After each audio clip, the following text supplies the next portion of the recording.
Hi, welcome to Superhero Rundown. I'm Crimson, and today we're talking about immigration. You know, that hot button issue that everyone seems to have an opinion about despite not being in the profession? And you may be asking, Crimson, what the do you know?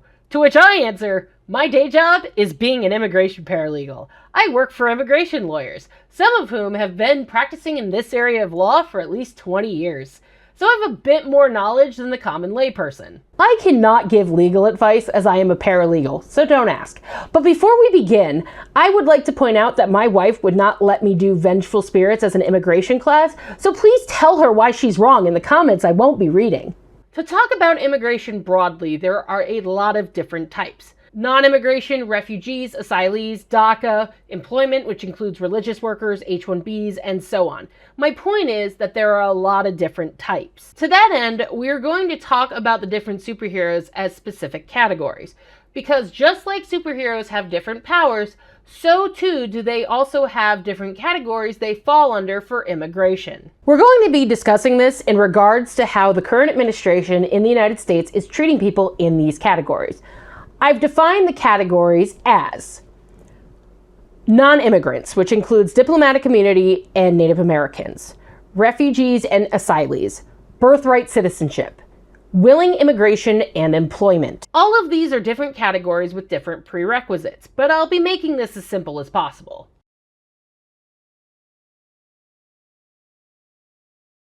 Diplomatic immunity is a principle in international law. Basically, they have legal protections from criminal prosecutions. It's mainly reserved for monarchs, prime ministers, diplomats, and others in government or in royal families. But what about T'Challa, Namor, or even Victor Von Doom? All of these are either heads of state or, at the very least, official representatives of their respective governments. Now we get into the Vienna Convention on Diplomatic Relations, which forms the basis for diplomatic immunity. But while diplomatic status does grant one certain advantages while on U.S. soil, it does not in fact guarantee one admission to the country or provide the right to work for anyone other than one's home country. Ejecting foreign diplomats is a serious but routine way for nations to express displeasure with other nations without committing an act of war or seriously endangering trade relations. So the fact that certain superheroes potentially have diplomatic status does not necessarily make things any easier for them. It is not entirely clear that someone eligible for diplomatic status would be eligible for the E-1 visa that various characters without governmental ties would probably get. This is largely because in the real world, no one with diplomatic status seems to have tried to do that, as having diplomatic status basically means one already has or does not need a job. They can be expelled but not prosecuted, unless the home country waives immunity. This doesn't mean they can't violate the law, it just means they will not be prosecuted. So what does that mean for our superheroes? That means monarchs like Dr. Doom, Black Panther, Aquaman, and King Shark all have diplomatic immunity. King Shark is a king. He does not need a crown. You do not need to at me. We even see diplomatic immunity in Civil War when Cap, Sam, and T'Challa are in the tunnel, and Rhodey shows up to arrest them, but T'Challa takes off his helmet and gets away with it. Like, what is the United States going to do? Obviously, the political climate now is a lot different in the United States than it was in 2016. In this essay, Aquaman definitely owns 70% of the planet, definitely has diplomatic immunity. Dr. Doom never really gets in trouble because he's a monarch. He doesn't have to play nice. Could they invade Wakanda, the ocean, and Latveria? Sure, but it probably would not be in the United States' economic interest to do so. Let's move on while you're all typing out comments I won't be reading. Native Americans are also non-immigrants because they live here. They've been here way longer than white people. And I say this because people have been arrested by ICE who are Native Americans. I always have this image in my head that the ICE agent goes, "We're deporting you," and the Native American looks at him and goes, "To South Dakota? I was born there." Anyway, Warpath and Moonstar are Native Americans. There are about 5.9 million people who have reported being part Native or Alaska Native in another race, and 3.7 million people who reported being Native or Alaska Native only. Warpath is an Apache and Moonstar is a Cheyenne member. They are mutants, so not only do they have to deal with racism from ICE agents, they also have to deal with those who are racist against mutants. There is racism against Native Americans, and the United States committed ethnic cleansing of them because of Manifest Destiny. There were massacres. boarding schools forcing children to give up their culture and assimilate into being more white, and of course, burnings, torture, and war.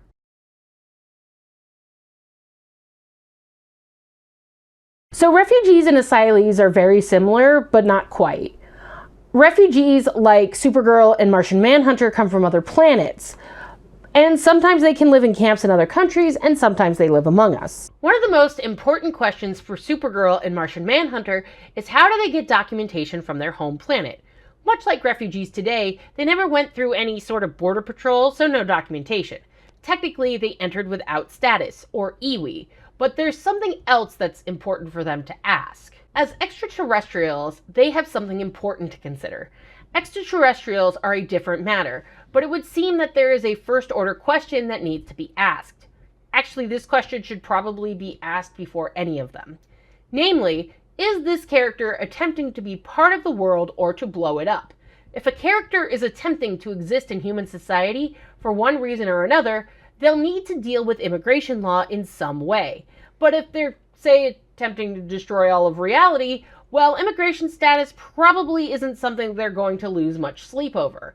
That's obviously the extreme case, but someone intent on destroying a major city or taking over the world isn't probably going to care much about immigration law either, nor will the legal system probably waste much time trying to nail them on something like that when there are available claims for things like attempted genocide. I suppose that's fair. In the recent Superman movie, his immigration for Krypton and his parents' message to him are the central element in the story.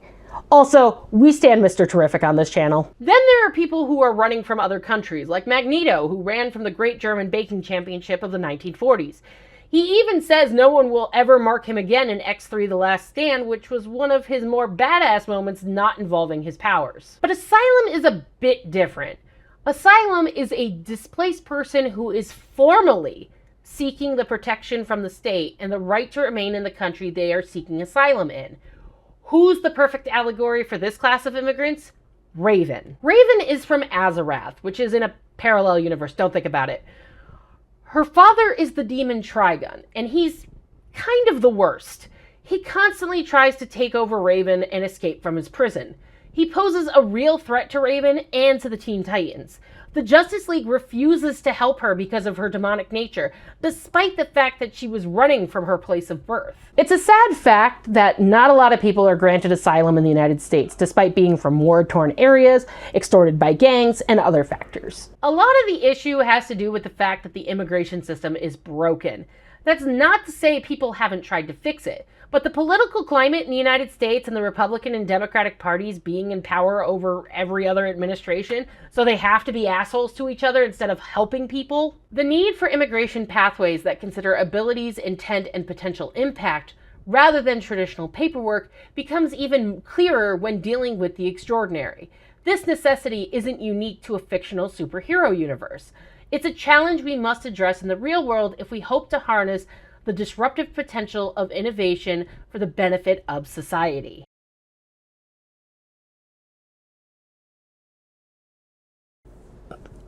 I cannot with this goddamn... Birthright citizenship is acquired in two ways. Being born in the United States or in their jurisdiction, or at least one of the parents is a U.S. citizen at the time of the person's birth. So for example, if your dad is Swedish and your mom is an American citizen, congratulations. You are also an American citizen, at least for the moment. The Supreme Court cannot just arbitrarily ignore the 14th Amendment. In that respect, we have Jaime Reyes, Shang-Chi, and Kamala Khan for this example. Jaime lives in El Paso, Texas, and has ties to his family's Mexican heritage. There are points in the film where this is evident. The same is true of Shang-Chi. His father was hundreds of years old, but that isn't appealing to Shang-Chi, who chooses to live in San Francisco. Shang-Chi is also dealing with the legacy of anti-Chinese sentiment on the West Coast. Prevailing 19th century physiognomic pseudoscience claimed that Asians were inherently inferior to whites, while social Darwinist theories about Chinese super babies somehow simultaneously portrayed them as a threat to whites. These theories claim that Chinese infants possessed extraordinary stamina and would ultimately grow up and immigrate to the United States to compete with white workers. Another prevailing theory was that the nerves of Chinese immigrant laborers were embedded deeper in their skin, allowing them to endure more pain and work harder than whites, thus threatening the jobs of white workers. Although cultural perceptions are created through falsehoods and imaginings, they do not remain as theoretical constructs. Rather, they shape and create reality. If you aren't white, you're going to experience racism. Or if you are white. I mean, there were white racists who would literally just be racist towards Irish people, and those people are usually pasty as f***. The last person I want to bring up in relation to birthright citizenship is Ms. Marvel Kamala Khan, who is a Pakistani-American superhero from Jersey City. Kamala was born in a post-9/11 world where people already hated Muslims and Arabs. Yes, the hijackers were terrorists, but that doesn't mean that every Muslim or Arab is a terrorist, Helen! Sinister, violent, and stereotypical depictions of Muslims and Arabs have persisted in Hollywood cinema for more than a century and continue to sustain today with films like United 93 and hit television shows like 24. In his book, Real Bad Arabs, Jack Shaheen documented and discussed over 900 Hollywood films to expose the industry's unapologetic degradation and dehumanization of Muslims and Arabs. In Shaheen's study, almost all of the films that featured Muslims or Arabs depicted them in an extremely negative light. Brute murderers, sleazy rapists, religious fanatics, oil-rich dimwits, and abusers of women. Similarly, when the mainstream media covers current events in Muslim-majority countries, Muslim men are typically seen as angry mobs rioting in the street, shouting in Arabic, and burning an American or Israeli flag, while Muslim women are projected as secluded, fully veiled, and oppressed victims of Muslim men and the religion of Islam. In Hollywood films, these images do not change, but are rather reproduced in order to reinforce Islamophobia and misconceived notions that Muslims are the threatening other, and completely antithetical to Western Judeo-Christian values. In spite of this sentiment, Kamala Khan was born and is already in her own television miniseries in a movie with 2 other women. Kamala is at the crossroads of being Pakistani, being Muslim, and being a millennial. And all of that informs her worldview. But what I like about Kamala's story is not that she's just about those things. She's also American. So much of Kamala's story has to do with the way that her identity fits into a larger understanding of American society. She is the daughter of immigrants who came to America from Karachi, Pakistan, but she is also a very American teenage girl. She wants to fit in with her peers, but has to balance that with not upsetting her family. The first few issues of Ms. Marvel grapple with Kamala figuring out how to be herself, both as a teenager and as a superhero. I think I see the through thread here. Stop being racist, you absolute...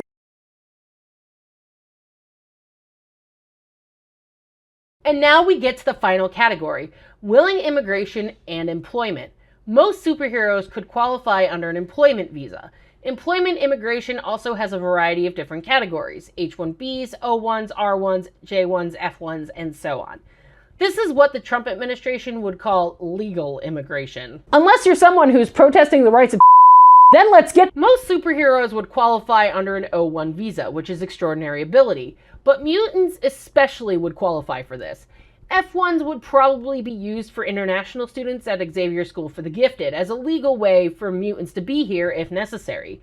People like Wanda, for example, definitely qualify for an O-1 visa. Mutants with specialized skills, like Nightcrawler's teleportation or Colossus's superhuman strength, could potentially qualify for visas designed for those with extraordinary abilities.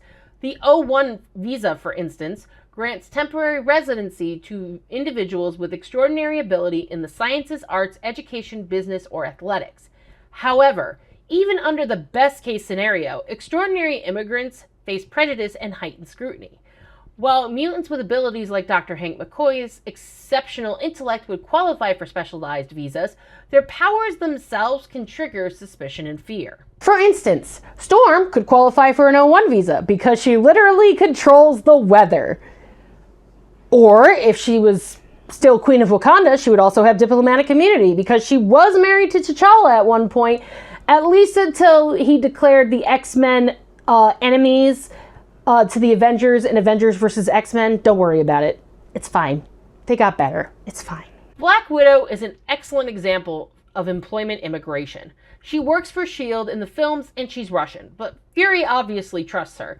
He gives her missions, and while S.H.I.E.L.D. is an extra-national organization, she could still get an O1 or a J1, which is the exchange visitor program. There are other examples as well. Kurt Wagner is a German national. Piotr Rasputin is Russian. Professor Xavier could theoretically have sponsored them as an employer under Title 8 U.S. Code subsection 1151D, making them eligible for an employment-based immigration visa. Persons with extraordinary ability are given preferential treatment in the immigration system and are eligible for E-1 visas. So any superhero connected to some kind of organization, public or private, like the X-Men, the Avengers, the Justice League of America, etc., will probably be able to get this done pretty easily, as they've got an employer willing to put their extraordinary abilities to immediate use for the benefit of the country. And I know what you're thinking.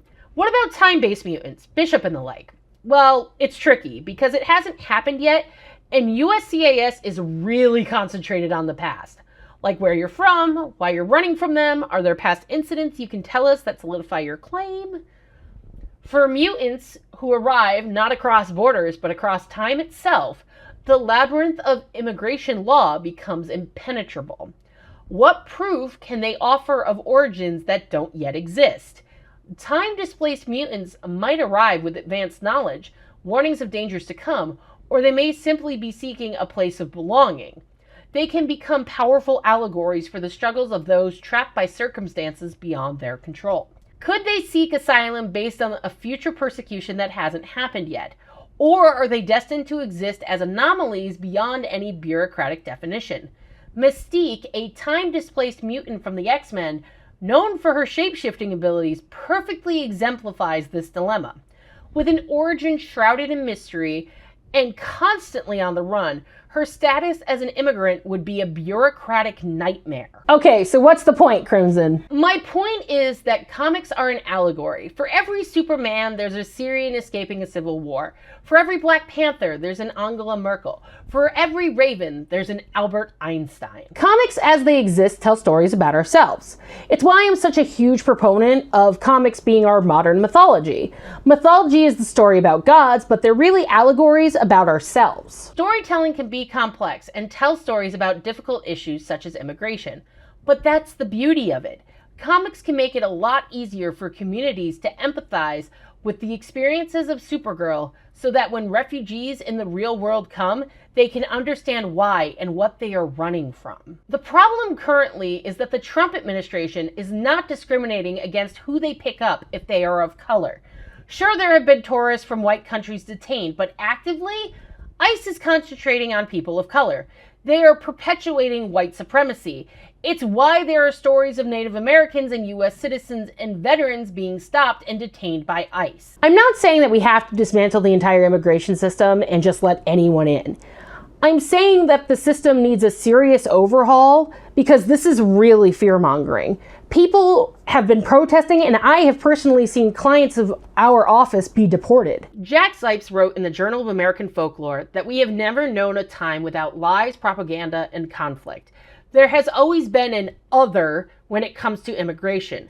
Chinese, Irish, Arab. We interned Japanese Americans and we killed countless Native Americans because of the fight for freedom and manifest destiny. It's not that complicated or deep. America was built on slavery and racism. And it wasn't solved by the Civil Rights Act of 1968 or Barack Obama being elected president.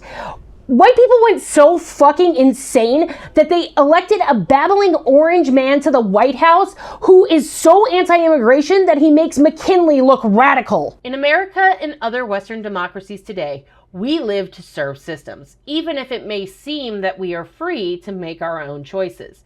We are not fully aware of how intricately the web of compliance is woven, and how its intricacy has increased in the past 50 years due to the massive development of sophisticated technologies that mask the contradictions of the socio-political system and the culture industry. I'm saying that the rise of Trump was predictable, and it is the result of both the Democratic and Republican parties allowing the systemic degradation of democracy.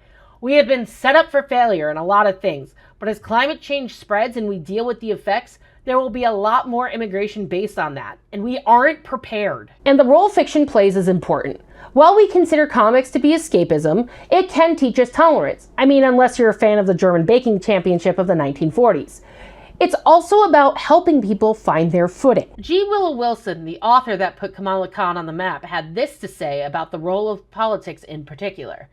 The role that politics play in the fiction we consume, in the genres that we typically consider escapism, has been really at the forefront of our political and cultural discussions in the United States, and indeed the whole of the Western world, as we become politically more divided and retreat toward the far ends of the political spectrum. So yes, immigration is complicated. We aren't going to learn anything unless we set aside our differences and realize that we're all human.